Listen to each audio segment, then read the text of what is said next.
pamoja. Asante Bwana katika jina la Yesu. Ninakushukuru Bwana kwa Bwana, Mungu wa miungu, mfalme wa falme. Asante Bwana kwa ajili ya kutupa nafasi hii nyingine nzuri. Asante Bwana kwa ajili ya kutukusanya tena watoto wako Bwana. Umesema walipo wawili watatu wamekusanyika kwa ajili ya jina lako, upo hapo hapo. Hakika Bwana tunatambua uwepo wako mahali hapa. Hivyo tunaogopa na kutetemeka sana Bwana, maana mahali ulipo Habakuki anasema Bwana yupo katika hekalu lake, dunia yote na inyamaze kimya. Asante kwa ajili ya mtumishi huyu, asante kwa ajili ya dada huyu, asante kwa ajili ya huyu mama, asante Bwana kwa kila ambaye umempa nafasi mfalme wa mbingu na nchi ya kuingia nyumbani kwako Bwana, kuomba na kusubiri neno lako mfalme wa mbingu na nchi. Baba wa rehema nyingi, naomba Roho wako Mtakatifu Bwana afunike hili eneo. Roho wako Mtakatifu Bwana afunike kila fikra ya kila mmoja Bwana mabwana. Roho ya ufahamu na maarifa Bwana vitufunike mahali hapa. Utufunulie akili zetu tuweze kuelewa na maandiko Bwana mabwana, kama tulivyoambiwa katika vipindi vilivyopita. Adui akiona hatujalielewa neno anaingia ndani yetu na analinyakua lile neno, analiondoa. Bwana tunaomba katika jina la Yesu uelewa katika neno lako Bwana mabwana, utufunike saa hii katika jina la Yesu Kristo wa Nazareti. Bwana tupe nguvu zako Bwana, tupe hekima yako, tupe ufahamu wako Bwana mabwana, utufunulie yale Bwana ambayo umeyaficha kwenye neno. Isiwe kama ilivyoandikwa, watasoma lakini hawaoni, watasikia lakini hawasikii. Isiwe hivyo Bwana, tusome na tuelewe Bwana, na tuone Bwana ambacho kimefichwa kwenye maandiko katika jina la Yesu Kristo wa Nazareti. Nguvu za giza, mapepo na majini katika ulimwengu wa roho yanayotafuta kuvuruga neno kwa sababu yoyote ile Bwana, ninayafunga katika ulimwengu wa roho katika jina la Yesu na kuyaamuru toka kwa jina la Yesu, toka kwa jina la Yesu, kwenye anga, kwenye ardhi, toka kwa jina la Yesu, toka kwa jina la Yesu, toka kwa jina la Yesu, toka kwa jina la Yesu, toka kwa jina la Yesu. Neno lako Bwana tulijue, na jioni leo tupe na Roho wako Bwana. Tupo tayari sasa kujifunza neno lako kwa Yesu Kristo kwa na Mwokozi wetu, na kila mwenye pumzi aseme amen. Amina. Mshukuru Mungu kwa ajili ya kupata nafasi hii ya kusimama mbele yako. Mshukuru baba mchungaji kiongozi kwa ajili ya kutupa nafasi kuendelea kuwa sehemu ya wajenzi wa nyumba hii ya Bwana. Haleluya kanisa la Mungu. Pia nikushukuru wewe ambaye Mungu amekupa nafasi ya kuja. Kuna kitu ambacho Bwana anacho kwa ajili yako. Haleluya kanisa la Bwana. Mungu akubariki, na naamini hautapoteza muda bure. Hautapoteza muda kabisa, kwa sababu hakuna mtu anaenda nyumbani kwa Bwana akawekeza kwa Bwana halafu Mungu akamwacha. Iwe ni leo, iwe ni kesho, uwe na uhakika tu kwamba Mungu wa mbingu na nchi atakutendea jambo. Haleluya kanisa la Bwana. Amen. Na nimshukuru Mungu kwa ajili ya vile vipindi ambavyo vimepita, vipindi karibia 10. Tumepata vitu vingi sana vya kutusaidia na kusimama navyo mbele za Bwana kwa ajili ya mwaka 2026. Sasa zaidi tunajikita kwenye kutafuta yale mawazo ya Bwana aliye hai. Kwa tumekuwa tukiomba na kuomba, na naamini pia kuna kitu ambacho umekipata na kimekupeleka mahali. Kwa kipindi ambacho kinaanza leo katika mfululizo huu wa 11 kujifunza neno la Bwana, ujumbe ambao Mungu ameweka ndani ya moyo wangu, natamani upate nafasi ya kujifunza, halafu tuna maombi kwa dakika kadhaa pale mbele ili tuvushe kitu ambacho Roho Mtakatifu anakitaka. Unasema somo tunafundishana sana hapa, kwa hiyo unakuwa na Biblia yako na daftari na kalamu, na wewe pia unachungulia huko ndani, unaona mambo yalivyo, ili unapata kitu kinachoimarisha zaidi sana imani yako, mkijijenga katika imani hasa kwa neno la Bwana. Somo linasema uweza unaoleta mabadiliko kwa mtu. Uweza unaoleta mabadiliko kwa mtu. Uweza unaoleta mabadiliko kwa mtu. Uweza unaoleta mabadiliko kwa mtu. Ndio ujumbe ambao tutasoma nao kwa siku hizi ambazo Bwana amenipa, na naamini na muamini Mungu kuna kitu tutajifunza. Uweza unaoleta mabadiliko kwa mtu. Wakati naendelea Usisahau ile Isaya 55, usisahau kabisa. Usisahau pale, kwa sababu ndio kuna msisitizo ambao tutaenda tutaweka huko mbele. Somo ambalo Bwana ametupa ni kutoka kwa Yeremia ile sura ya 13 na ule mstari wake wa 23. Yeremia ile sura ya 13 na ule mstari wake wa 23. Tunaangalia somo linalosema uweza unaoleta mabadiliko kwa mtu. Uweza unaoleta mabadiliko kwa mtu. Uweza unaoleta mabadiliko kwa mtu. Yeremia ile sura yake ya 13 na mstari wa 23. Biblia inasema, je, kuna swali hapa na tutaliangalia kwa siku hizi, tutapata vitu ambavyo Mungu alikuwa anavikusudia hapa. Biblia inasema, je, Mkushi aweza kuibadili ngozi yake, au chui madoa yake? Kama aweza, ndipo na ninyi mwaweza kutenda mema, ninyi mliozoea kutenda mabaya. Haleluya, kanisa la Bwana. Tunaangalia uweza unaoleta mabadiliko kwa mtu. Lakini malengo napenda kuyataja, japo wakati mwingine ukifundisha yatapatikana huko, ila napenda kuiweka katika mpangilio ili tusiachane sana. Malengo mawili ya Roho Mtakatifu kuleta hili somo. Malengo mawili. Tayaandika hayo malengo, alafu taangalia mpaka somo la kuisha tumeyafikia kwa kiwango gani. Lengo la kwanza, kutujulisha uweza uliopo kwa Mungu unaoleta mabadiliko kwenye maisha ya mtu. Kutujulisha uweza uliopo kwa Mungu unaoleta mabadiliko kwenye maisha ya mtu. Ndilo lengo la kwanza la ujumbe huu. Kutujulisha uweza uliopo kwa Mungu unaoleta mabadiliko kwenye maisha ya mtu. Kutujulisha uweza uliopo kwa Mungu unaoleta mabadiliko kwenye maisha ya mtu. Lakini pia lengo la pili, Mungu amekusudia kukuvika huo uweza ikiwa utakubali kuupokea ili ubadilishe maisha yako. Sasa kwenye lengo la pili utakuwa makini sana. Lengo la kwanza, kutujulisha uweza uliopo kwa Mungu unaoleta mabadiliko kwenye maisha ya mtu.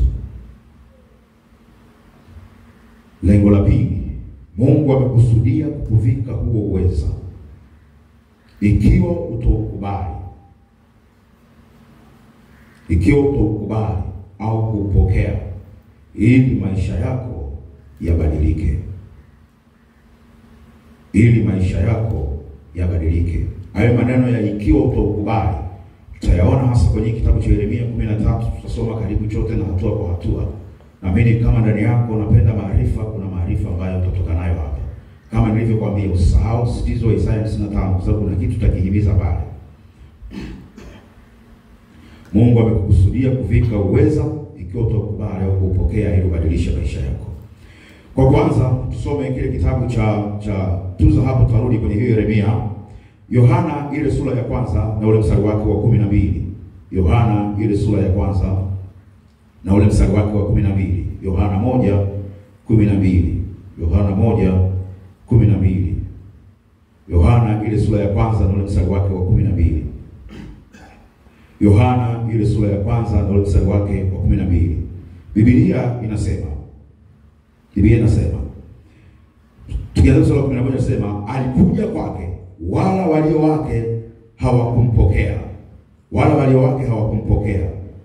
Bali wote waliompokea aliwapa uwezo wa kufanyika watoto wa Mungu, ndio wale waliaminio jina lake. Njopata kaone hapo, bali wote waliompokea aliwapa uwezo. Ukishakuwa ndani ya mtu unaitwa uwezo. Mungu ndiye anauweza. Tutaona huko mbele ya safari. Aliwapa uwezo wa kufanyika watoto wa Mungu, ndio wale waliaminio jina lake. Unaona anasema aliwapa uwezo wa kufanyika. Kuna kitu kilibadilika baada ya wao kupokea. Kuna kitu kile pale kikabadilika. Kutoka anasema aliwapa uwezo wa kufanyika watoto wa Mungu. Hii inamaanisha kabla ya kupokea ule uwezo walikuwa si watoto wa Mungu. Bwana Yesu asifiwe, kanisa la Bwana. Haleluya. Baada ya ule uwezo kuingia, kuna kitu kikaja kikabadilika. Luka mtakatifu ile sura ya 24 na ule mstari wake wa 49 ndio tunaanza kwenda hivyo. Luka mtakatifu ile sura ya 24 na mstari wake wa 49. Luka 24 na ule mstari wake wa 49. Luka 24:49. Biblia inasema hivi: "Na tazama, nawaletea juu yenu ahadi ya Baba yangu, lakini kaeni humu mjini hata mvikwe uwezo utokao juu." Bwana asifiwe, kanisa la Bwana. Kaeni humu mjini hata mvikwe uwezo utokao juu. Sasa pale ule uwezo tuliona kwenye Yohana 1:12 ulikuja ukabadilisha kitu ndani yao. Kwenye hii hapa, "Na tazama, nawaletea juu yenu ahadi ya Baba hata mvikwe uwezo utokao juu." Hao walikuwa ni mashahidi na wanatakiwa kwenda kuhubiri injili karibu ulimwenguni kote. Kuna kitu ndani yao kilikuwa bado hakijabadilika. Tutaona mbele kidogo kwa hizo siku ambazo Bwana ametupa. Ndio maana Yesu hakuwapa ruhusa kwanza ya kutoka. Akawaambia mkae huko mjini mpaka mvikwe uwezo utokao juu. Bwana asifiwe, kanisa la Bwana. Haleluya. Ule uwezo ndani yake kuna kitu ulikuwa umebeba unavyotoka kwa Mungu. Mungu anasema nataka kukuvika uwezo. Kuna kitu ndani umebeba. Ndio maana unaona ukisoma kitabu cha Matendo ya Mitume ile sura ya kwanza na ule mstari wake wa 6, Yesu alisema 6 mpaka 8, kuna majibizano pale yalikuwa yanaendelea. Yesu akawaambia wanafunzi wake ya kwamba sio kazi yenu kujua majira na nyakati aliyoweka Baba katika mamlaka yake wenyewe, lakini kaeni hapa. Unaona hata ile siku ya Pentekoste wakati Roho Mtakatifu anashuka kutoka mbinguni, kuna kitu kikaja kikawavaa wale wanafunzi. Ghafla kuna kitu cha ajabu sana kilitokea. Tutaona huko mbele ya safari. Hapa nakupa dondoo ili tutakapokuja kwenye ile Yeremia 23 kuna vitu vimejificha pale hivi niweze kusaidia kuona. Kwa hiyo ninachotaka kusema ya kwamba ni maneno ambayo Bwana amekusudia. Nimesema ikiwa utakubali na kupokea, kwa sababu upo uweza kwa Mungu unaoweza kuleta mabadiliko kwa maisha ya kila mtu. Bwana Yesu asifiwe, kanisa la Bwana.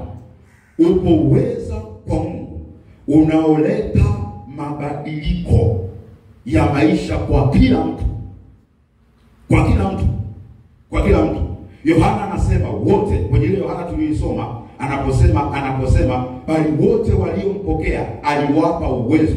Anaposema bali wote, habagui. Bwana Yesu asifiwe sana. Wote waliompokea aliwapa uwezo wa kufanyika watoto wa Mungu. Hakubagua kwamba huyu ni mweusi, huyu ni mweupe, huyu ni mrefu, huyu ni mfupi, huyu ni mwembamba, huyu ni mnene, huyu ni Marekani, huyu ni Mwafrika, huyu si nani. Wote kuna uwezo kwa Mungu ambao ukimfikia kila mtu mabadiliko kwenye maisha yake lazima yatokee. Bwana asifiwe, kanisa la Bwana. Bwana Yesu asifiwe. Haleluya, watu wa Mungu.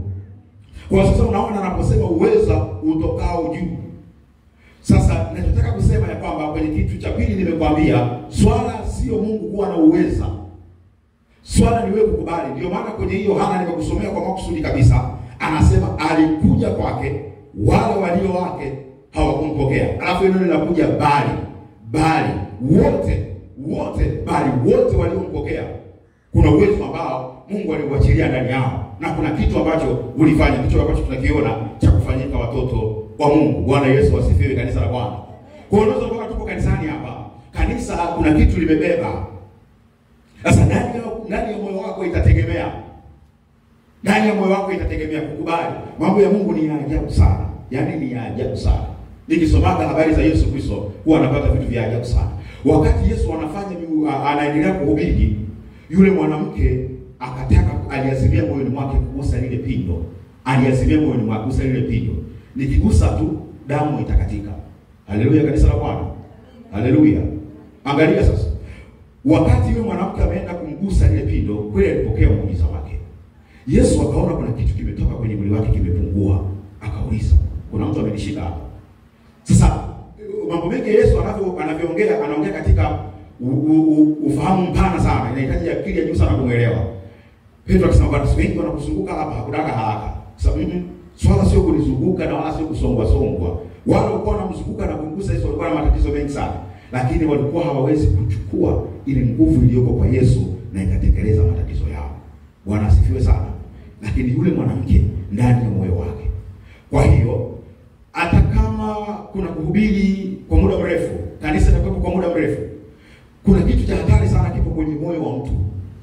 Sasa siwezi kusema kila kitu mapema hapa, lakini nachotaka nikwambia kwamba hawa watu walipomkataa tu, ule uwezo ni kama Yesu hakuja, alinyamaza.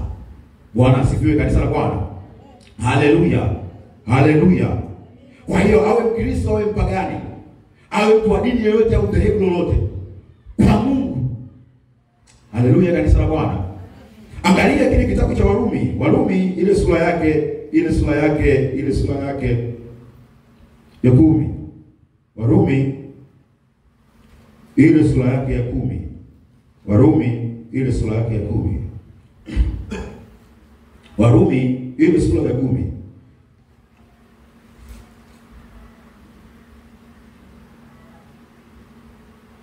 Biblia inasema hivi,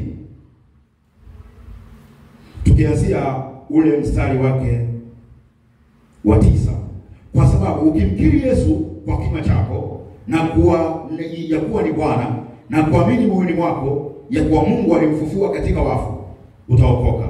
Kwa maana kwa moyo mtu huamini hata kupata haki, na kwa kinywa hukiri hata kupata wokovu. Vigezo hivi.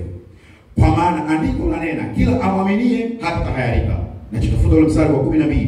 Kwa maana hakuna tofauti ya Myahudi na Myunani, maana yeye yule ni Bwana wa wote, mwenye utajiri kwa wote wamwitao. Nataka uone haya maneno. Maana Bwana yeye anasema, maana yeye yule ni Bwana wa wote, mwenye utajiri kwa wote wanaomwita. Hajabagua dini, dhehebu wala nini, hajabagua. Anasema yeye Bwana ni mwenye utajiri. Pale kwenye ule utajiri, unajua utajiri mahali fulani wanasema ana uwezo Bwana, watu wenye uwezo wao, Haleluya, kanisa la Bwana. Anasema waache matajiri, watu wenye uwezo wao, watu wenye uwezo wao. Kwa hiyo Bwana ni mwenye utajiri. Hakuna mwanadamu kwa kila mmoja anayemwita hayupo, isipokuwa Mungu peke yake. Ndiye anasema ni mwenye utajiri kwa wote wamwitao. Kwa hiyo unaweza ukaona sio swala la mtu yeyote ile vile alivyo. Lakini ndio maana hawa wanafunzi waliingia kwenye jaribu moja baya sana. Na wengi hawakuamini. Kuna kiwango fulani cha uweza wa Bwana walikuwa bado hawajakijua. Wakati Paulo mtume amekwisha kuokoka, akajaribu kujiunga na wanafunzi, walikataa. Bwana asifiwe sana. Wakasema kwa nini walimkataa? Na wanamwamini Mungu kwamba Mungu ana mipaka, anaweza kuokoa tu hawa, lakini vijitu vivuta bangi na miuaji kama kina Paulo haiwezi kuokoka. Sasa Bwana tumesikia habari za huyu mtu kwa ni muuaji kweli kweli. Na Anania pia ileta shida kubwa sana. Shida ni nini? Kuna kitu cha kiufahamu kuhusu Mungu. Bwana asifiwe, kanisa la Bwana. Kuna mtu ananipata hapa. Haleluya. Amen. Kwa hiyo unaweza ukaona kitu ambacho kichoko. Bwana ni wa wote. Bwana ni wa wote. Sasa angalia kwenye kile kitabu cha Wafilipi. Kitabu cha Wafilipi ile sura ya 3 mstari wa 9 mpaka wa 11. Ndio kuanzia huku ili nikulete mahali hapako tukikifungua kitu tutasema nao.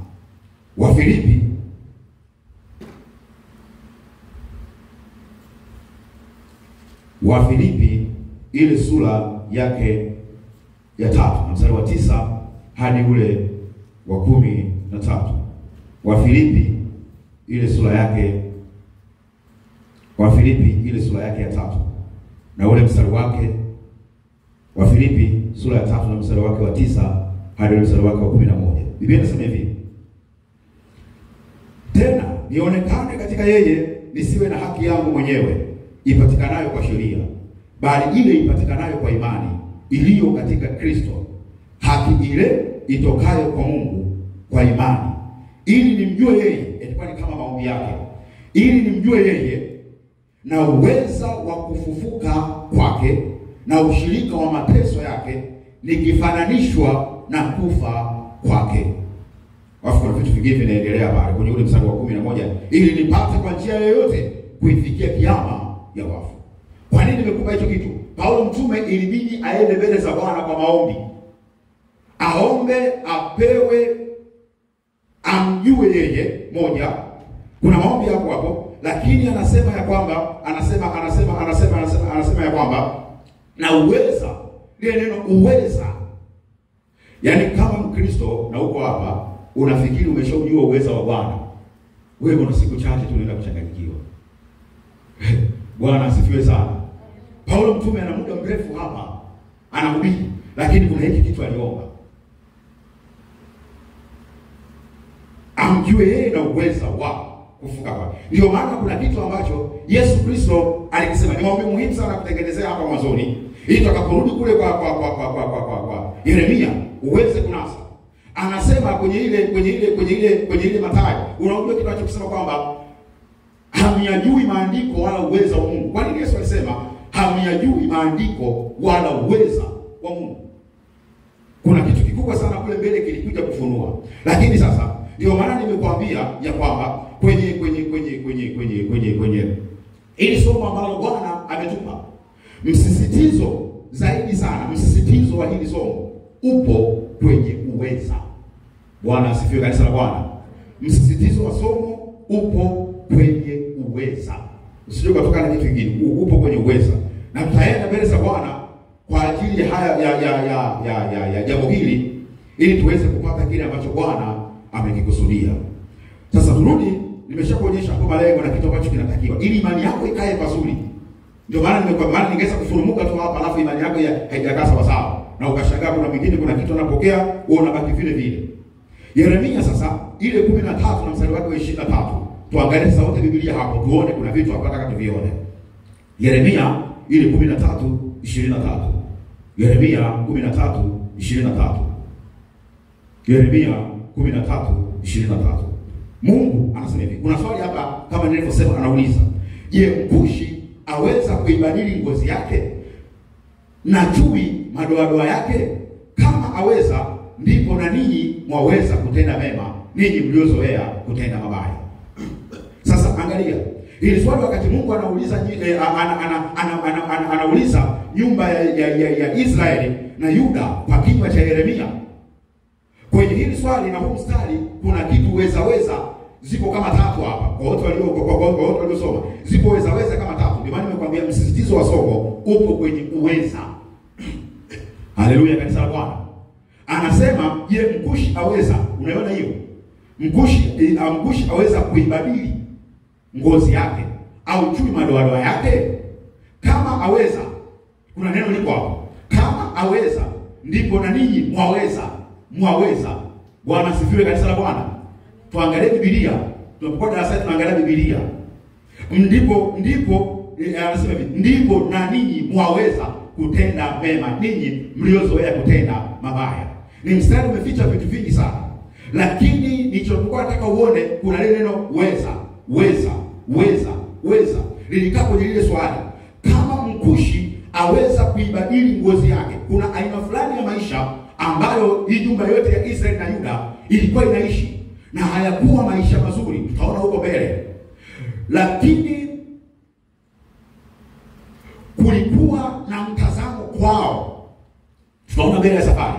Kulikuwa na mtazamo kwao ambao walikuwa bado wamepishana na kitu ambacho Mungu amekikusudia. Ndio maana wakati anauliza hili swali, je, Mkushi aweza kuibadili ngozi yake au chui madoadoa yake? Kama aweza.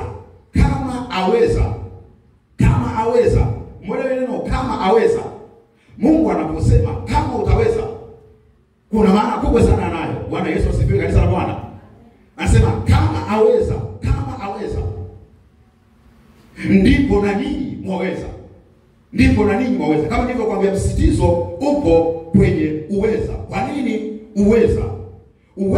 Maana yake ni nguvu.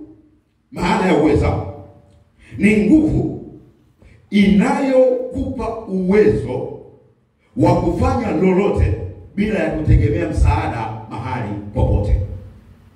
Uweza ni nguvu inayokupa uwezo. Maana ya uweza ni nguvu inayokupa uwezo wa kufanya lolote bila ya kutegemea msaada mahali popote. Kisikia mtu anaweza, maana nikwambia hakuna mtu mwenye hicho kitu isipokuwa ni Mungu. Uweza ni nguvu inayokupa uwezo wa kufanya lolote. Shika sana hilo neno lolote. Ndio maana ya uweza. Bila ya kutegemea msaada mahali popote. Unaposikia uweza, ndio maana kwenye Zaburi 150 msifuni Bwana katika anga la uweza wake. Anasema kwenye anga la uweza wake, yupo katika uweza wake. Katika anga la uweza wake ni nguvu inayokupa uwezo wa kufanya lolote bila ya kutegemea msaada mahali popote. Wengine husema nguvu ya mamlaka. Hilo husema nguvu ya mamlaka. Ndio tunaiona kwenye ile Yohana 10 na mstari wa 18. Kuna kitu ambacho Yesu alikizungumza pale, kizuri sana. Alizungumza pale vizuri sana kwenye Yohana ile 10 na ule mstari wake wa 18. Yesu alisema ya kwamba, Yesu alisema Yohana 10:18, hakuna mtu aniondoleaye bali kwa mstari wa 17 anasema, ndiposa Baba anipenda kwa sababu na utoa uhai wangu ili niutwae tena. Hakuna mtu aniondoleaye bali mimi na utoa mwenyewe. Nami ninao uweza, mwana alisema, nami ninao uweza wa kuutoa. Ninao na uweza wa kutoa tena. Alafu kuna nukta hapo. Alafu anamaliza sema, agizo hilo nalipokea kwa Baba yangu. Anasema ninao uweza, anasema uwezo, ninao uweza wa kutoa tena, uweza wa kutoa tena. Ndio maana ukisikia ni nguvu, anasema agizo hili nalipewa ni kutoka kwa Baba. Sasa ukisikia uweza, maana yake wa kufanya lolote bila kutegemea msaada. Ndicho kitu ambacho kilichoko, kitu ambacho kinaonekana kwenye kitabu cha Yeremia. Maana yake anasema ya kwamba je, mkushi aweza kuibadili ngozi yake au tuichui madoadoa yake? Kama aweza, maana yake kuna mahali hataki kuchukua msaada. Bwana Yesu asifiwe, kanisa la Bwana. Haleluya. Anasema kama aweza, anasema ninyi anasema kama aweza, ndipo na ninyi mwaweza kutenda mema, ninyi mliozoea kutenda mabaya. Bwana tusaidie sana. Ndio maana unaona kuna kitu ambacho Mungu anataka, kuna mabadiliko ambayo wana wa Israeli walitakiwa kuwa nayo, ambayo ni mazuri sana mbele za Bwana, lakini huwezi kuyapata kwa kutegemea uwezo wa kwako. Ndio maana kuna vitu vingi sana tunaviona huku mbele ya safari. Sasa wakati Mungu anauliza hili swali au wakati anatengeneza hii sentensi, alikuwa ana maana gani? Yako mambo matatu ya kujifunza hapa. Yaani alikuwa ana maana gani kwenye hii sentensi alipokuwa anauliza? Je, Kush alipokuwa anauliza hawa, alipokuwa anauliza hii nyumba ya Yerusalemu, alikuwa anauliza hii nyumba ya Israeli yote na hii ya Yuda, alipokuwa anawauliza alikuwa ana maana gani? Alikuwa na maana gani? Alipokuwa anauliza je, Kush aweza kujibadili ngozi yake au chui madoadoa yake? Alipokuwa anauliza hawa watu alikuwa na maana gani? Yako mambo ya kujifunza kama matatu. Tuangalie jambo la kwanza. Jambo la kwanza. Mungu aliwaonaje? Tuangalie jambo la kwanza. Jambo la kwanza ni wao kudhani kuwa wana huo uweza wa kujiletea mabadiliko wanayotaka. Ni wao kudhani kuwa wana huo uweza wa kujiletea wenyewe hayo mabadiliko.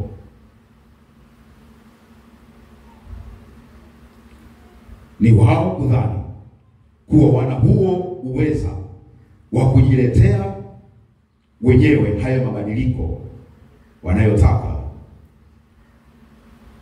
Ni wao kudhani kuwa wana huo uweza wa kujiletea wenyewe hayo mabadiliko wanayotaka. Kuna mahali Mungu anataka kutufikisha na ni pazuri sana. Jambo la kwanza la kujifunza wakati Mungu kwenye hii sentensi, kwenye mstari wa 23, ni wao kudhani kuwa wana huo uweza wa kujiletea wenyewe hayo mabadiliko wanayotaka kwenye maisha yao.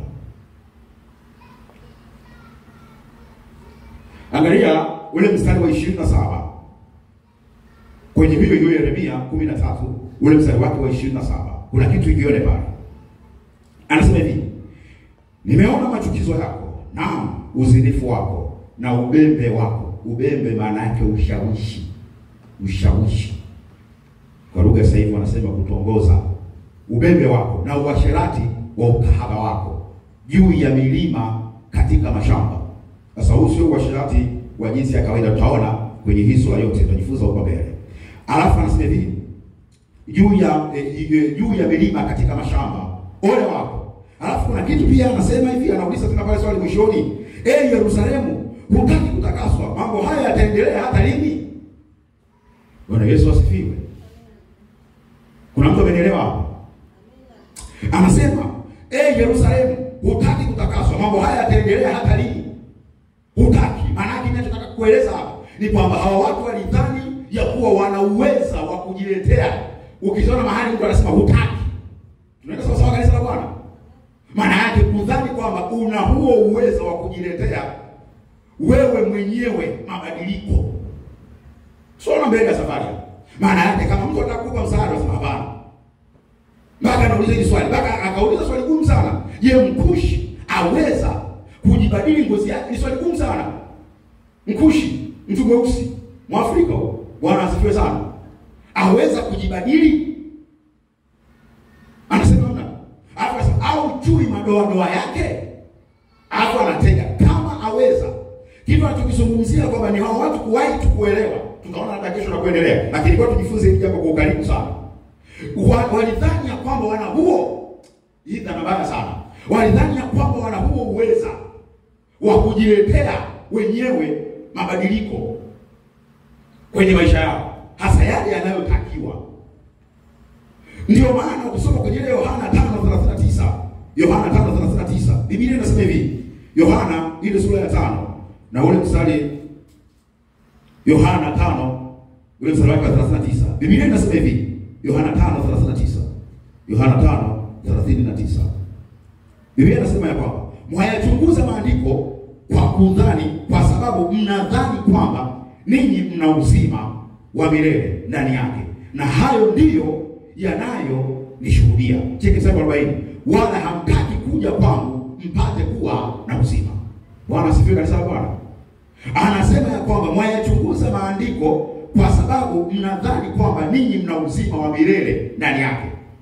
Kwa kudhani kwamba ninyi mna uzima wa milele ndani yake, na hayo ndiyo yanayonishuhudia, wala hamtaki kuja kwangu mpate kuwa na uzima. Ukisoma maisha ya watu walikuwa wanamkataa Yesu, hawamtaki. Bwana asifiwe kanisa la Bwana. Lakini walikuwa wamejikita kwenye haya maandiko. Bwana Yesu asifiwe kanisa la Bwana. Haleluya. Kwa unaona kuna kudhani ambapo hao watu waliwepo ya kwamba wanaweza kujiletea ule mabadiliko ya maisha walionayo hapa Farisayo. Wanadhani ya kwamba wanaweza hayo mabadiliko wanaweza kujiletea wao wenyewe.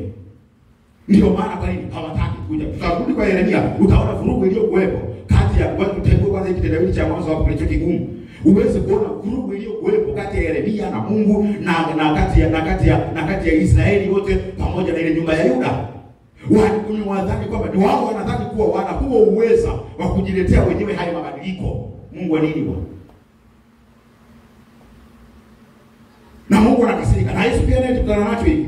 Akasema ninyi mnang'ang'ana tu kwenye maandiko. Ni kama mtu hivi leo tunafundisha na kuhubiri hapa. Tukisema kuokoka hutaki.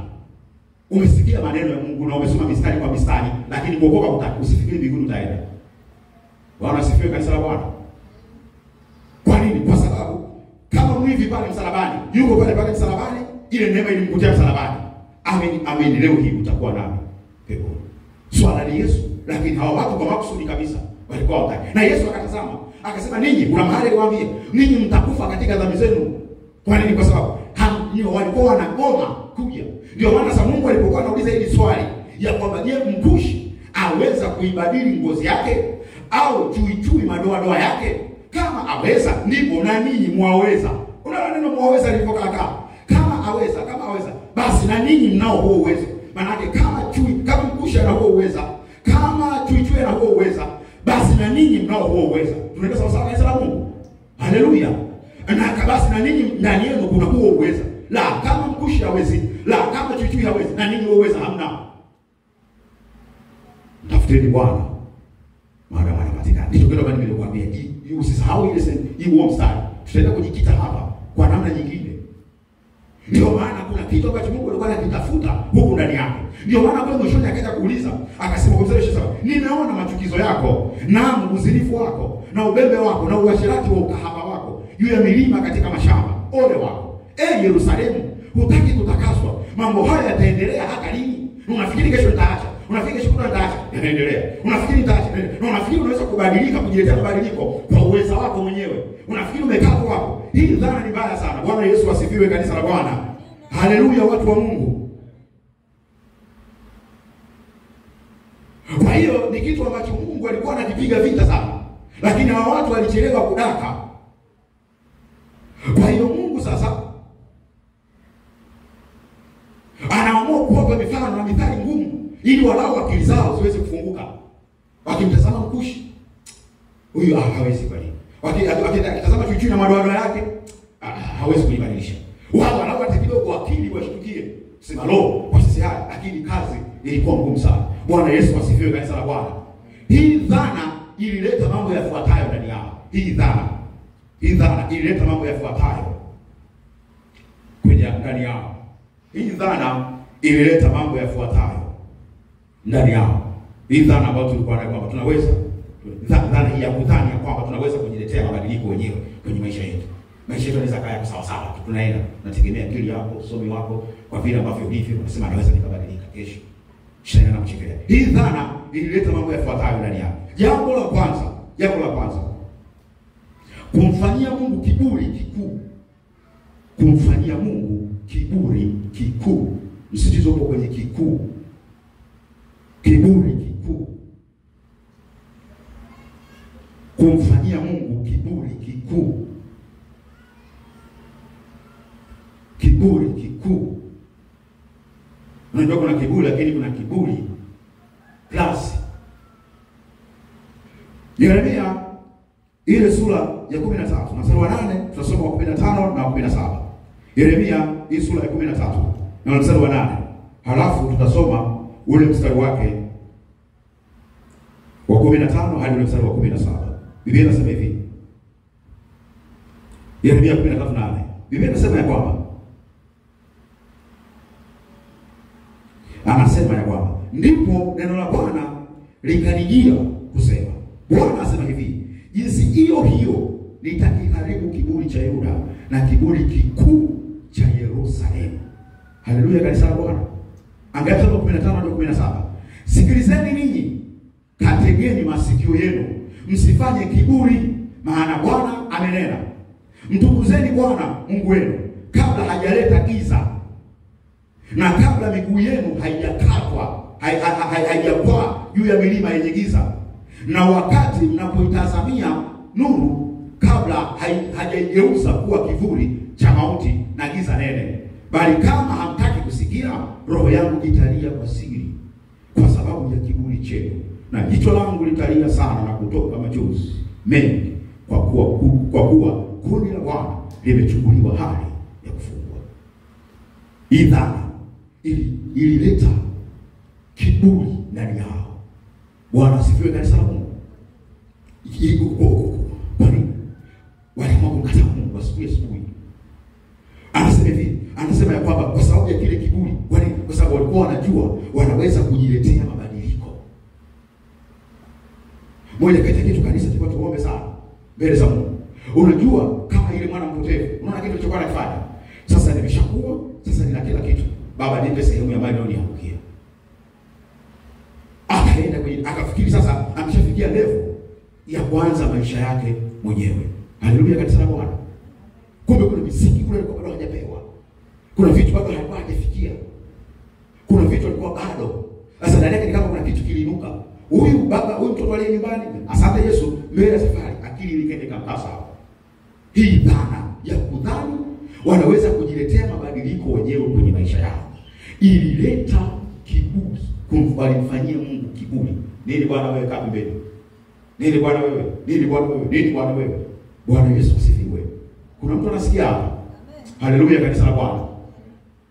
Tunahitaji kuomba sana mbele za Mungu ili tuweze kuvuka haya maeneo. Kwa sababu kama tunakuwa tuna kanisa, kama tunakuwa tuna Wakristo, tunakuwa tuna watumishi, wanafikiri wanadhani wanaweza kujiletea mabadiliko ya kitabia wenyewe, mabadiliko ya maisha kwenye eneo fulani ya kihuduma wenyewe. Wana kitu kimoja hapo kitakachoinuka ndani ya kanisa ni kiburi kwa wachungaji, ni kiburi kwenye kanisa, ni kiburi kwa Mungu. Haleluya. Haleluya. Kama tunadhani ya kwamba kuna mabadiliko tunaweza tukayaleta mahali sisi wenyewe bila tukifikiri tuna uwezo huo, uone hakika hiki ndicho kitakachonyanyuka. Kudhani hii dhana itakunyanyulia hili jambo. Utaanza kumfanyia Mungu kiburi. Ndicho Mungu alichokuwa anapiga kelele hapo. Hawa watu wana kiburi kikuu kilicho wazi, anahitaji kificho. Haleluya, kanisa la Bwana. Haleluya. Sasa angalia matokeo ya kiburi. Kiburi kikuu. Tuangalie matokeo ya kiburi kikuu. Matokeo ya kiburi kikuu. Matokeo ya kiburi kikuu. Matokeo ya kiburi kikuu. Tokeo la kwanza, kukataa kusikiliza neno la Mungu. Matokeo ya kiburi kikuu, kukataa kusikiliza neno la Mungu. Kwa maneno mepesi, unamkataa kumsikia Mungu. Utaki kumsikia Mungu. Matokeo ya kiburi kikuu, kukataa kusikiliza neno la Mungu. Yeremia 13:10 na ule mstari wa 17. Matokeo ya kiburi kikuu, kukataa kusikiliza neno la Mungu. Kukataa kusikiliza neno la Mungu.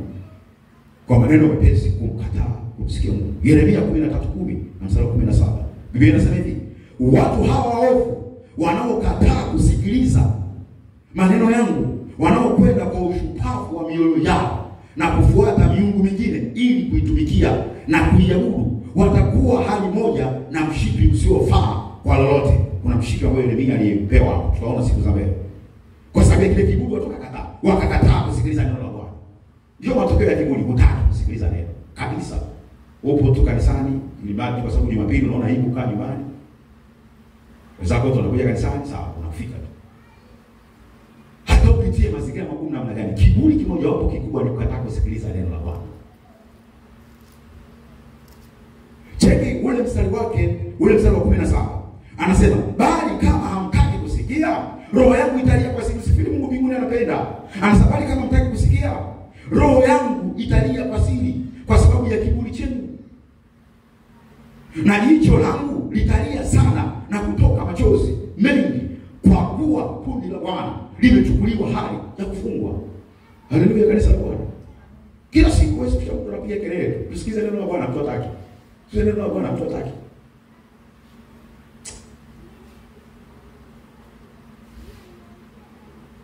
Bwana Yesu asifiwe, kanisa la Bwana. Haleluya. Mungu anasema roho yangu italia kwa siri ndani. Kwa sababu Biblia kuna kitu ambacho inaongea kwenye ile Warumi. Paulo anasema siwezi kuionea haya. Nini? Anasema kwamba kwenye Warumi 1:16. Paulo mtume anasema kwamba kwa maana sionei haya injili, sionei haya injili kwa sababu ni uwezo wa Mungu uletao wokovu. Bwana sifiwe, kanisa la Mungu. Mbona kwenye ile Warumi 1:16 anaongea basi kwa maana sionei haya injili kwa sababu ni uwezo wa Mungu uletao wokovu kwa kila aminiye. Wakati tulikoanza kule mwanzo, kwa Myahudi kwanza na kwa Myunani pia. Maana yake tunaposemea hii neno injili, maana yake tunazungumzia neno la Bwana. Anaposema wokovu, maana yake tunazungumzia mabadiliko. Haleluya, kanisa la Mungu aliye hai. Tunazungumzia mabadiliko. Maana yake ile injili, ile neno la Bwana, ndani yake Mungu kavisha uweza. Ule uwezo unavyokuwa unakuja, maana yake unapopokea ile neno la Bwana linakupa mabadiliko. Tulifundishwa na baba hapa ya kwamba hivi leo unavyomuona miaka mingi iliyopita hakuwa hivi. Hakutazamia kwa mchungaji, hata wala mama ni nani. Hakutazamia kwa mama, bali ile neno alipokea ndani yake lilikuja likafanya kitu kingine. Tunaenda sawa sawa, kanisa la Bwana. Sasa swali langu la msingi, kama wewe hutaki kusikiza neno la Bwana, maana yake ni wazi kabisa umeukataa ule uwezo wa Bwana usilete mabadiliko kwako. Ni mahesabu mepesi tu. 2 + 2 = 4. Bwana asifiwe, kanisa la Mungu. unakataa kusikiliza neno. Sasa wewe ni kwamba unakuja kanisani Jumapili mpaka Jumapili. Yaani kama mabadiliko yenye tija yakionekana kwako, basi una Mungu mwingine. Yaani una Mungu sio huyu tunayemsoma kwenye Biblia. Kwa sababu hata tukisoma kwenye kitabu cha Matendo ya Mitume ile sura ya kwanza, ukianza kufuatilia jinsi kanisa lilivyokuwa linakuwa, Biblia inasema walikuwa wanakaa kila siku wanaomega nini? Mkate.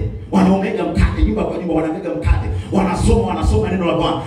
Hao watu wakakataa kusikiliza neno la Bwana. Wakakataa kumsikia Mungu kabisa. Kama Mungu anasema sio kama napenda, bali nalia.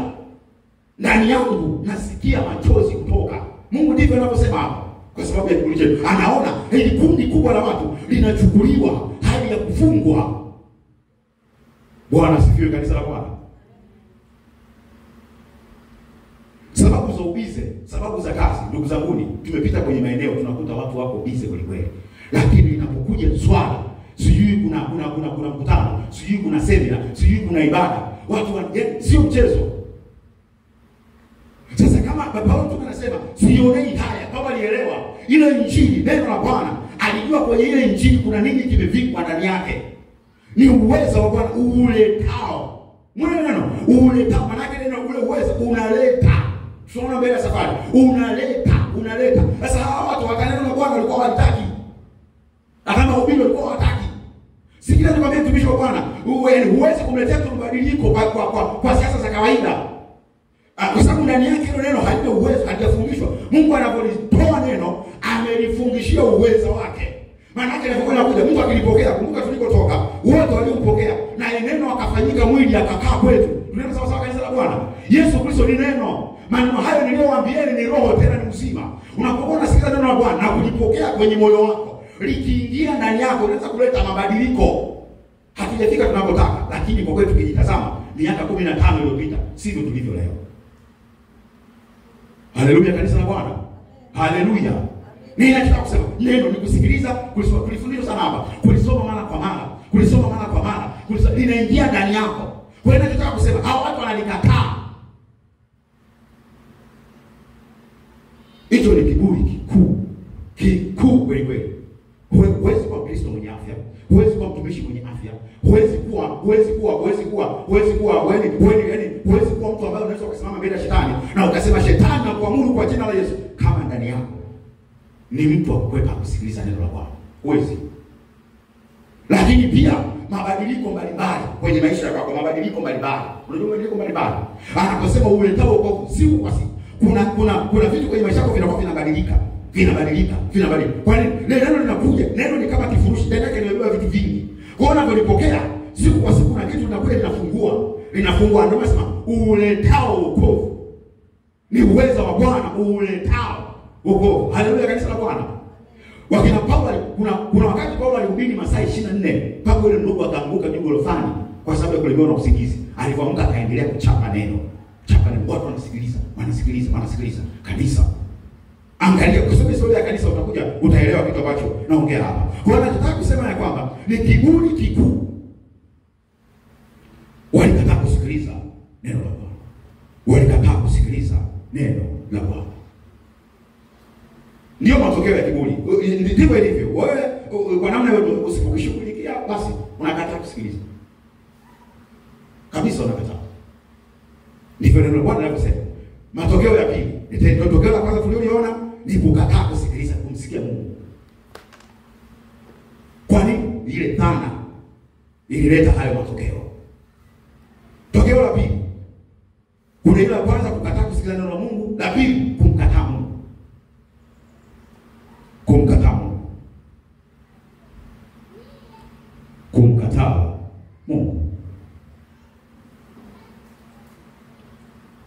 Kumkataa Mungu.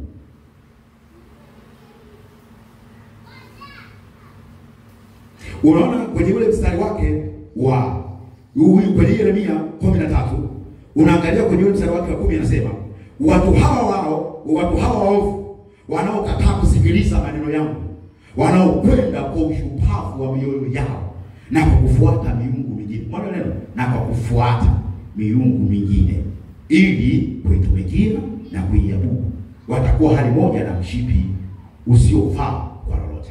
Tutaona mbele kidogo. Ndio maana anakuja pale kwenye mstari wa 16 anasema mtukuzeni Bwana Mungu wenu. Mtukuzeni Bwana Mungu wenu. Hawa watu walimkataa Mungu. Ndio matokeo ya kiburi. Ukiona maana yake unamkataa Mungu. Na kileta kitu kibaya sana. Bwana Yesu asifiwe, kanisa la Mungu. Kileta kitu kibaya sana. Idhana ileta kitu kibaya sana. Mungu alipiga kelele sana. Alipiga kelele kuliko kawaida. Alipiga kelele kuliko kawaida. Angalia, tunapomalizia twende mbele za Bwana kwenye maombi. Tusome mistari kadhaa. Tutaweka mahali mazuri sana. Hii Yeremia 13:1 hadi ule mstari wake. Hadi ule mstari wake wa 7.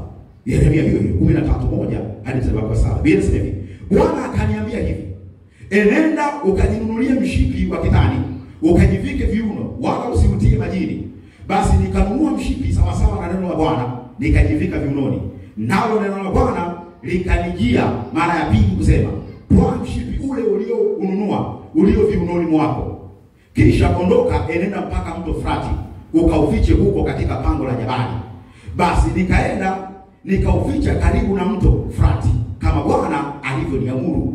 Cheki, hata ikawa baada ya siku nyingi Bwana akaniambia, ondoka uende mpaka mto Frati, ukautwae ule mshipi niliokuamuru kuuficha huko.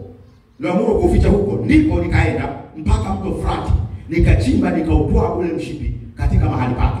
Nilipouficha, na tazama, mshipi ulikuwa umeharibika, haukufaa tena kwa lolote. Cheki sasa 8. Ndipo neno la Bwana likanijia kusema, Bwana anasema hivi, jinsi hiyo hiyo nitakiharibu kiburi cha Yuda na kiburi kikuu cha Yerusalemu. Haleluya, kanisa la Bwana. Ndio matokeo yake. Mungu anasema nitakiharibu hicho kiburi. Kama ulivyoona, hivyo hivyo mimi nami nitakiharibu hicho kiburi. Matokeo kwa Mungu, maana yake umeshamkataa Bwana, umeshalikataa neno lake, kwa sababu ile dhana uliyokuwa nayo kwamba unaweza kujiletea mabadiliko wewe mwenyewe. Mungu anachokuja kumaliza hapa, anasema sasa utaona nitakachofanya. Haleluya, kanisa la Mungu. Mungu ni Mungu amefanya. Akamwambia Yeremia, nenda kachukue ule nini, kachukue ile kanuni mshipi, alafu weka. Tulia baada ya siku nyingi. Kwenda kule sasa. Yesu ulivyoona hivi, ndipo nitakafiharibu. Moja kati ya kitu cha kulilia sana mbele za Mungu, kiondoke kabisa niki kitu. Tena kuliko kawaida. Haleluya, kanisa la Bwana. Haleluya. Unajua ikoje? Yesu alisema hivi, mtu akikosa mara ngapi? Je, Petro aliuliza, mtu akinikosa mara ngapi kwa siku nimsamehe? Mara moja, mara mbili? Sio mara moja, mara mbili, hata mara 70 kwa siku. Akija akisema kwamba Mungu nisamehe, huyo msamehe. Unajua kifundisho lake ni nini? Mtu anakuja kusema nisamehe nzuri kuliko yule sasa akakosa alafu jumla anasema hapana. Tunaenda sawa sawa, kanisa la Bwana. Haleluya. Haleluya. Kwa hiyo unaona ndicho anachokisema. Anasema kwa mmekataa, anasema sasa nitakuja kuharibu. Nitakuja kuharibu. Kabisa nitakuja kuharibu. Kwa sababu nini? Kuna mahali ambapo wewe unafika, Mungu anasema hapa hapana. Ndio maana inahitaji, kama nilivyosema, inahitaji toba sana mbele za Mungu. Toba kweli kweli, ili mambo yaweze kwenda kama Mungu anavyotaka, ili tupate mabadiliko kwa uwezo ulioko kwa Mungu. Tutaona huko mbele. Angalia hii Yeremia 13. Nikupe hivi sana. Yeremia 13:16 hadi mstari wake wa 22. Hapa nataka tusome wote. Kuna kitu hapa kitakusaidia kwenye maombi. Yeremia hii sura yake ya 13, mstari wa 16 hadi mstari wake wa 22. Yeremia hii sura ya 13 na mstari wake wa 16 hadi mstari wake wa 22. Biblia inasema hivi: Mwambieni mfalme, na 16, mtukuzeni Bwana Mungu wenu kabla, sikiliza hapa neno kwa makini sana.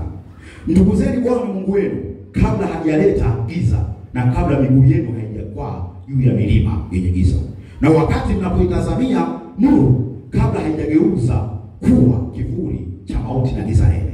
Bali kama hamtaki kusikia, roho yangu italia kwa siri kwa sababu ya kiburi chenu, na jicho langu litalia sana na kutoka machozi mengi, kwa kuwa kundi la Bwana limechukuliwa hali ya kufungwa. Cheki 18.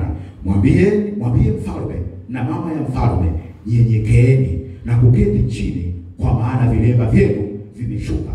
naam taji ya utukufu wenu. Miji ya Negebu imefungwa malango yake, wala hapana mtu wa kuyafungua. Yuda amechukuliwa hali ya kufungwa, amechukuliwa kabisa hali ya kufungwa. Inua macho yako, Yerusalemu, ukawatazame hawa wanaokuja kutoka kaskazini. Liko wapi kundi lako ulilopewa, kundi lile zuri? Utasema nini wewe atakapowaweka rafiki zako kuwa kichwa juu yako, ikiwa wewe mwenyewe umewafundisha kuwa juu yako? Je, huzuni haitakushika kama utungu wa mwanamke aliye katika kuzaa? Nawe ukisema moyoni mwako, mbona mambo haya yamenipata mimi? Ni kwa sababu ya wingi wa uovu wako. Marinda yako yamefunuliwa na visigino vya miguu yako vimeumia. Haleluya, kanisa la Bwana. Kwa hiyo unaona hapa kuna kitu ambacho kilikuwa kimetokea. Kama nilivyosema, matokeo ya kiburi. Mungu sasa kama anapiga kelele, anasema waambieni hao watu, kwa sababu mimi nakuja. Kitu kimoja anasema hivi, waambieni na mfalme pia anyenyekee na kuketi chini. Haleluya, kanisa la Bwana. Hapa anasema hivi, miji ya Negebu, anasema hivi, kwa maana vilemba vyenu vimeshuka, na taji ya utukufu wenu, miji ya Negebu imefungwa. Kwa nini nazungumza hiki kitu? Anasema lazima ukae na utathmini. Angalia ile hali, anasema huyu mfalme anatazamishwa kitu hapa. Mwambieni mfalme anyenyekee. Sasa angalie mazingira yalivyo, kwa maana vilemba vyenu vimeshuka, na taji ya utukufu wenu. Unajua utukufu kule kujulikana, ile taji ya utukufu wenu, heshima na uzuri mliokuwa nao. Biblia inasema naam vimeshuka, naam na taji ya utukufu wenu. Miji ya Negebu imefungwa malango yake, wala hapana mtu wa kuyafungua. Miji ya Negebu imefungwa, wala hapana mtu wa kuyafungua. Yuda amechukuliwa hali ya mateka, hali ya kufungwa, amechukuliwa kabisa hali ya kufungwa. Wewe nikwambie hiki kitu, mtumishi wa Bwana, tunatakiwa kwenda kuapa hapa mbele za toba. Wakati tunaenda kumwomba Mungu, Bwana, kuna kitu gani cha kusema na hawa watu? Sasa Mungu akaweka msukumo wa kusoma sana hii sura ya 13 na kuitafakari.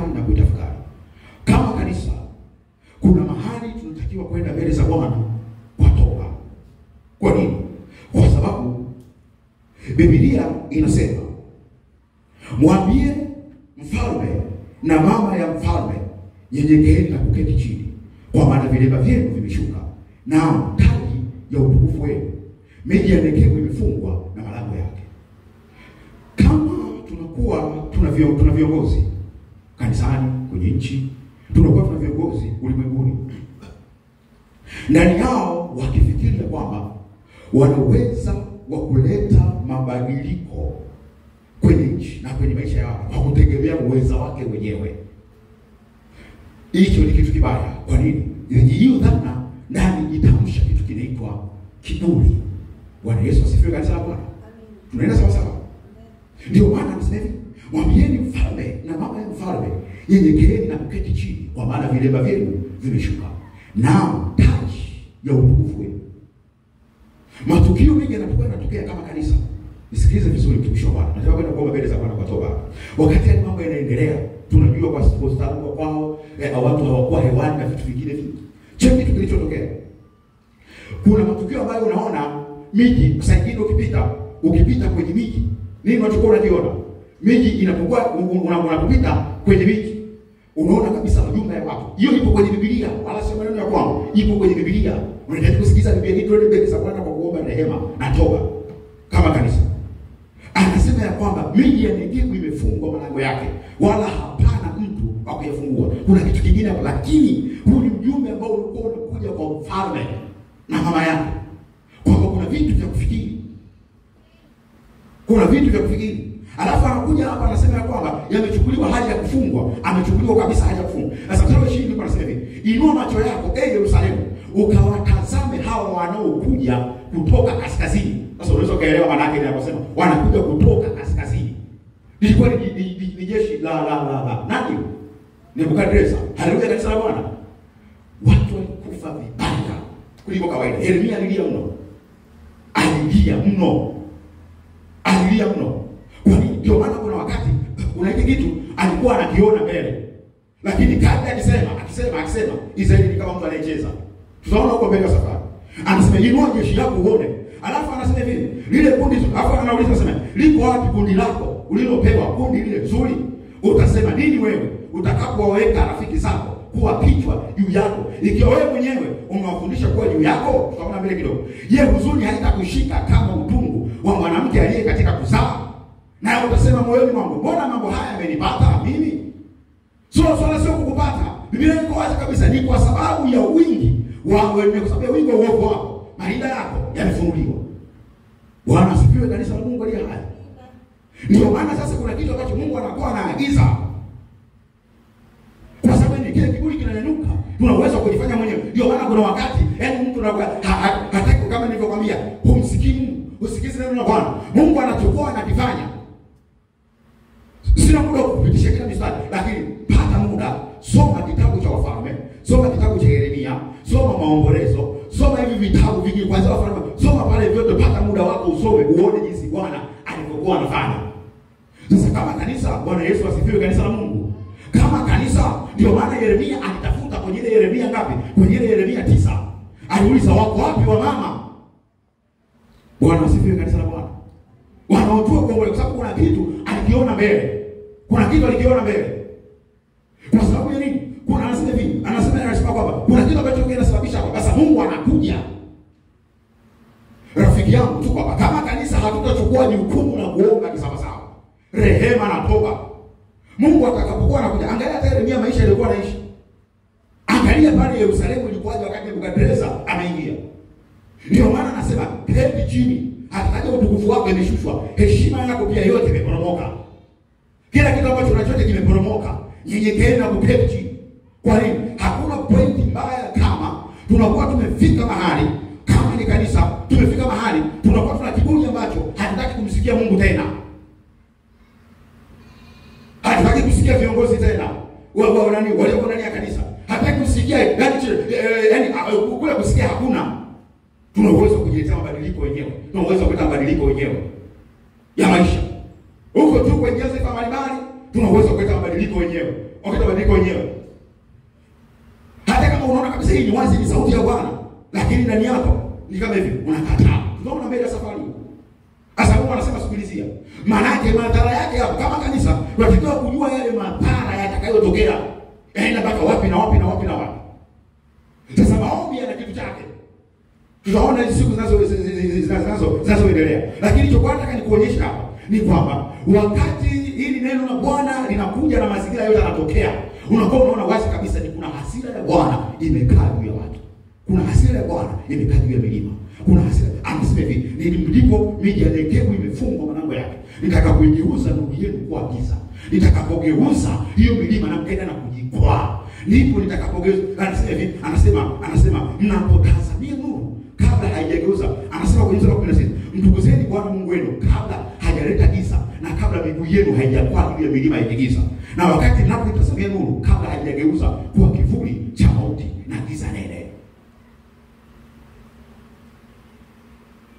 Mtukuzeni Bwana Mungu wenu. Anataka kuna kitu cha kumtaka Bwana, cha kukiri. Neno mtukuzeni Bwana Mungu wenu. Kuna kitu cha kukiri kwamba ndiye Bwana, kutubu na kuomboleza. Kwa Bwana hapa hapo sawa. Tunajua kwenye nchi hakuna namna tunaweza tukapata msaada bila nguvu zako. Tunajua ndani ya kanisa kwenye maisha yako hatuwezi kupata msaada bila nguvu zako. Kiburi cha kusema hapa tunaweza, ndicho kitu kinachofanya unaanza kuwajibu watu kwa dharau, unaanza kufanya vitu kwa kiburi kwa sababu unaamini wewe mwenyewe unaweza kujiletea huo msaada. Mungu anasema sasa tulieni, kabla sijageuza hilo giza, hiyo nuru unayoiona kabla sijaanza kuwa giza, na huo utukufu itakapogeuza kuwa kivuli cha mauti na giza nene. Nitakaposema mambo haya yametokea lini? Bwana ameona. Sasa wewe ngoja anakuja kwa mkono wa nani? Hapa alionyesha akasema, "Inua macho yako Yerusalemu, ukawatazame hawa wanaokuja kutoka kaskazini." Rima shakara saka. Anasema ni jeshi kubwa, akasema kitabu cha wewe. Anasema ni jeshi kubwa, tumadu linakuja. Kwani kwa sababu ya wafalme wakina Manase waliotangulia vitu walivyofanya. Ni kwa sababu kuna toba hawakuiangusha ya kisawasawa. Ndio maana tunataka kwenda mbele za Bwana hapa kwa toba. Kuna watu mtu wa Bwana tunatakiwa kuomba. Kuna watu wanaomba kwa ajili ya nchi. Wewe ni kanisa la Ishura. Ilikuwa 2019. Kuna rafiki yangu pale Arusha alinialika kwenda kufanya maombi. Kuna mlima mmoja ule unaitwa Sakila. Wasa tulikuwa naomba. Kuna pikipiki zinakuja. Zinaleta watu kwa ajili ya kuomba. Sasa kuna moja nimuona. Kumbe alikuwa na wazake wengi. Wamezikamatia bendera. Unajua bendera, watu wamevaa kama nguo. Wamepiga magoti hivi muda mrefu kwa ajili ya nchi. Hapo wengine sio kama si nani. Wengine ni mabibi kabisa, ukuta ni mabibi wa mama. Wanashangilia, wanaomba. Wanasifiwe katika Bwana. Mimi nataka kukwambia kwa sababu inatakiwa tuende mbele za Bwana kwa ajili ya toba. Najua tumekwisha kuomba, lakini ni kitu ambacho ukiona Mungu analeta neno, tumefundishwa kutafuta mawazo ya Bwana. Tumefundishwa kitu cha kumtafuta Bwana na tuliambiwa ya kwamba tunaweza kukatiwa moyo hapa. Tukasema Bwana kesho itakuwa moja mbili tatu. Kama hatujadaka wazo zuri la Bwana na kutembea na Mungu sawa sawa, mimi nakwambia kuna hatari. Wangapi wamenielewa hapa? Bwana Yesu asifiwe. Bwana Yesu asifiwe. Toba ambayo tunataka kwenda kuiachilia. Maana kama ni mtumishi, usiangalie tu kwenye nchi, hata kwenye familia, hata kwenye kanisa, ajiangalie wewe mwenyewe huko ndani. Kama kuna kiburi kiasi ambacho hata kusoma Biblia kwako unaona ya nini? Kuomba ya nini? Kukesha na kufunga unaona ya nini? Maana yake ndani yako kuna hiyo dhana. Wewe unajua ujui, kuna hiyo dhana imekwisha kuibuka tayari. Lakini unatakiwa kwenda mbele za Bwana pia hata kwa ajili ya nchi hii. Ili ni sasa utupate Bwana, yamkini Bwana alete rehema. Achilie rehema ishuke. Na ajue na sijue atakachofanya hicho sisi hatujui. Lakini kama kanisa ni kuomba, kama hapa ilivyokuwa, mwambieni anyenyekee. Maana yake tuombe kuna kitu Bwana mwenyewe afanye. Maana yake tuatamie mbele za Bwana. Mungu rehema zako. Mungu rehema zako. Mungu rehema zako. Mungu rehema zako. Mungu rehema zako. Mungu, una watoto hawataka kumsikiliza Bwana, ni kiburi kibaya. Una mume hataki kumsikiliza Bwana, ni kiburi kibaya. Una mke hataki kumsikiliza Bwana, ni kiburi kibaya. Una Wakristo hawataki kabisa kumsikiliza neno la Bwana. Hiyo ndio matokeo ya kiburi. Na hicho kiburi kimewekwa na ile dhana ya kwamba mchungaji anatuambia nini Bwana? Mchungaji anatuambia nini Bwana? Wapendwa anatuambia nini Bwana? Huyu anatuambia nini Bwana? Kwa sababu wanaamini katika fedha zao, wanaamini katika ustadi wao kufanya biashara, wanaamini katika juhudi zao wenyewe, kwa hata hawahitaji msaada wa Mungu. Isitoshe hata kuomba hawaombi, isitoshe hata kuamka na kufanya vitu vile hawafanyi.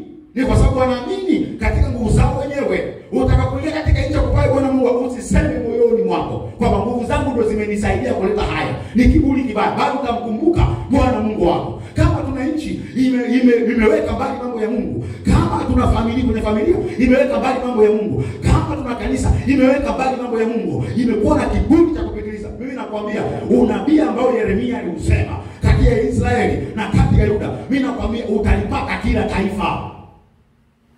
Kila taifa. Kwa tunajua hatujui. Kwa tunataka utalipaka kila taifa. Haleluya kanisa la Bwana. Haleluya. Tunahitaji kuomba rehema. Tunahitaji kuomba rehema. Bwana Yesu asifiwe kanisa la Bwana. Tunahitaji kuomba rehema. Kabisa tunahitaji kuomba rehema. Simama kwa miguu yako.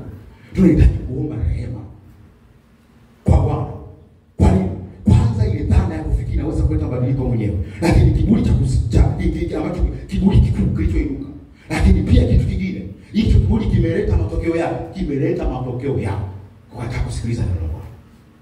Muda mwingi nilipotea,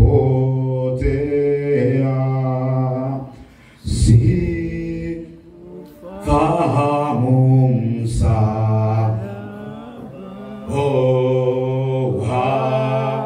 wala aliyenifuilia kwa Kalvari. Rehema bure, rehema sahihi.